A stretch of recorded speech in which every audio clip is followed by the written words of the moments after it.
안녕하세요, 가치양입니다. 11월 12일 화요일 국내 시장이 마감되었습니다.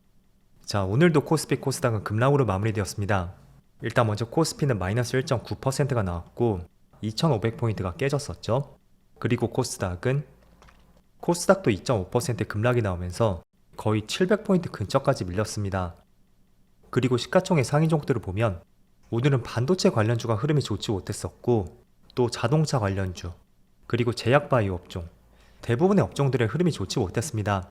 반면에 2차전지 관련주가 그나마 조금은 빨간불이 들어왔었고, 또 코스닥도 마찬가지로 그나마 2차전지 관련주가 조금은 빨간불이 들어왔고, 그 외 다른 종목들은 많은 급락이 나왔습니다. 반면에 비만 치료제라든지 로봇 관련주까지 이쪽은 상대적으로 흐름이 괜찮았었네요. 그리고 코스피 수급을 살펴보면 오늘도 기관과 외국인의 많은 양매도가 나왔었고, 또 반대로 코스닥은 별다른 수급 변화는 없었지만 오늘 2.5% 급락이 났습니다. 어쩌면 반대 매매 물량도 예상을 해볼 수가 있겠죠. 그리고 삼성전자, 오늘도 어제와 비슷하게 외국인의 많은 순매도가 나왔고 기관도 이틀 연속으로 순매도가 이어지고 있습니다. 그리고 하이닉스도 오늘 한 차례 급락이 나왔거든요. 하지만 여전히 외국인의 순매수는 들어오고 있고 기관만 나홀로 순매도가 나왔습니다. 그리고 어려운 시장에도 불구하고 빨간불이 들어왔던 LG에너지솔루션, 이 종목은 기관과 외국인의 양매수가 들어왔고 특히 기관 쪽에서 많은 수급들이 들어오고 있는 것 같아요. 그 중심에는 연기금이 있습니다. 그리고 네이버도 최근에 흐름이 조금은 괜찮아지고 있는 것 같은데 코스피 지수는 계속 빠지고 있다면 최근에는 빨간불이 더 많이 보이고 있는 것 같죠. 그리고 수급도 계속 들어오고 있고요. 오늘도 기관과 외국인의 많은 순매수가 들어왔습니다. 여기도 마찬가지로 연기금이 중심이네요. 자, 그럼 이어서 주체별 매매 동향에 대해서 살펴보도록 하겠습니다. 11월 12일 외국인이 가장 많이 매수한 종목은 네이버, 한미반도체, SK하이닉스, 하나시스템, 에코프로머티 이렇게 순서대로 매수했고, 그리고 기관은 LG에너지솔루션, 네이버, 현대차, 현대모비스, 한국항공우주 이렇게 순서대로 매수를 했습니다. 이어서 해외 증시를 보겠습니다. 전날은 미국 증시가 오랜만에 보합으로 마무리되었지만 종가는 여전히 빨간불로 마무리되었습니다. 나스닥은 소폭의 빨간불이 들어왔고 S&P 500은 0.1%, 다우지수는 0.7%의 빨간불이 들어왔습니다. 그런데 반도체 지수를 보면 반도체는 어제 2.5% 급락이 나왔어요. 엔비디아 주가 흐름도 좋지 못했었고 전체적으로 3대 지수의 시장 흐름은 괜찮다면 어제는 유일하게 반도체만 흐름이 좋지 못했었고 그게 오늘 국내 시장에 그대로 연결이 되는 것 같습니다. 그리고 추가적으로 아시아 증시, 일본 니케이도 오늘은 좋지 않은 흐름이 나오고 있고 대만도 전날에 미국 시장에 반도체 급락이 있었고 그 때문에 같이 1.8% 급락이 나오고 있습니다. 어쨌든 대만도 반도체 산업 비중이 굉장히 높은 국가이죠. 그리고 중국 증시, 자, 중국 증시는 전날과 비슷하네요. 그리고 중국 증시가 조금은 특이한 것이 저는 솔직히 트럼프가 당선이 되었을 때 다른 국가보다 중국 시장이 더 많이 빠지지 않을까 라는 생각을 조금은 했었습니다. 그런데 오히려 트럼프가 당선이 되고 나서 계속 추세적으로 좋은 흐름이 이어지고 있습니다. 그래서 조금은 특이하다는 생각이 들고 오히려 코스피 코스닥의 시장 흐름을 봤을 때 앞으로 중국에 부과할 높은 관세 있죠?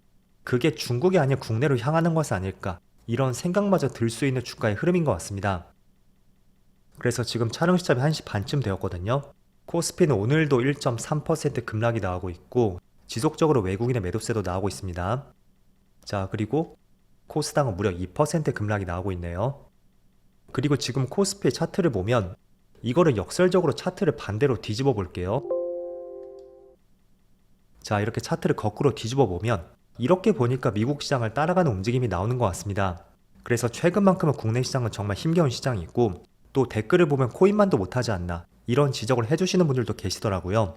저도 충분히 그런 마음들에 대해서 공감을 하고 있고 그리고 차트를 거꾸로 뒤집어 봤을 때 이런 흐름이 미국 시장과 굉장히 닮아 있다고 볼 수 있잖아요.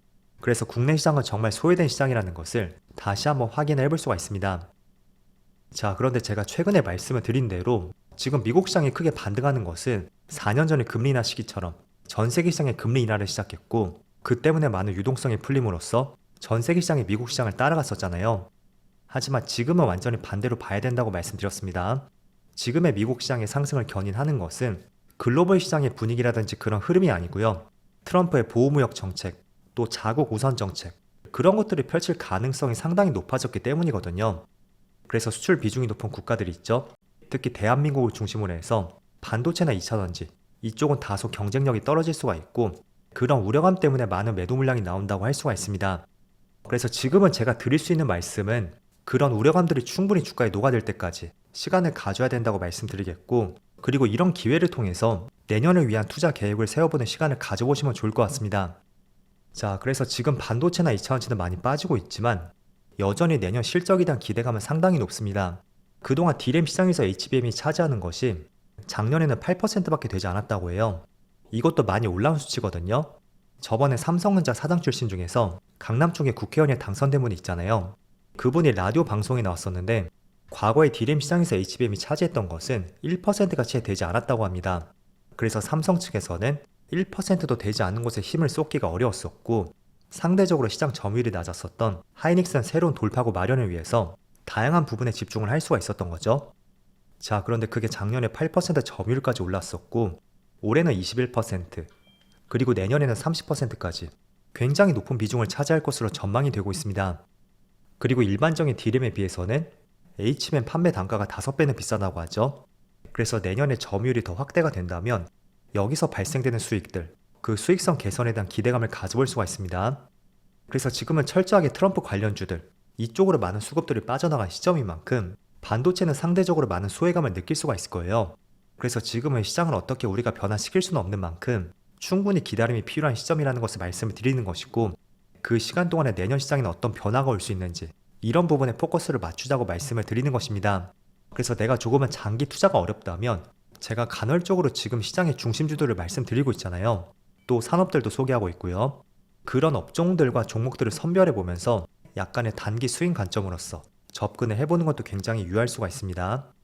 지금은 그 업종들은 트럼프 관련주가 될 수가 있겠죠. 하지만 트럼프 관련주도 최근만큼은 크게 급등을 했던 만큼 저는 오히려 지금은 한 템포 쉬어가는 것이 낫지 않을까, 이런 말씀을 전해드리겠습니다. 그리고 비트코인, 코인 관련주도 마찬가지예요. 오늘 아침에 보니까 1억 2,700만 원까지 올라왔더라고요.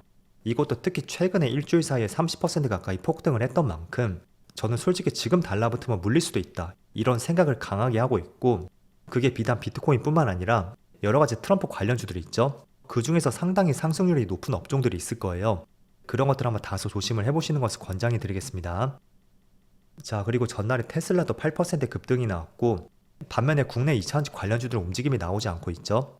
물론 특별한 이슈를 달고 있는 LG 에너지 솔루션, 이 종목만 오늘 빨간불이 들어오고 있고 나머지 2차전지 관련주는 움직임이 나오지 않고 있습니다. 저는 이것도 마찬가지라고 생각이 돼요. 지금 테슬라가 움직이는 것은 전기차의 생태계 때문에 올라가는 것인지, 그거는 결코 아니죠. 단순히 일론 머스크 때문에 올라가는 것이고, 그런 관점에서 봤을 때는 최근만큼은 국내 2차전지 관련주는 테슬라의 주가 흐름을 따라가지 않을 가능성이 상당히 높다, 이 점도 곁들여서 말씀드리겠습니다. 자, 그렇다면 우리가 생각해 볼 부분이 있다면 지금 미국 시장이 한 차례 급등이 나오고 있고 또 코인 가격도 급등이 나오고 있습니다. 그에 따라 국내에서도 트럼프 관련주들, 이쪽이 다 같이 급등을 하고 있단 말이에요.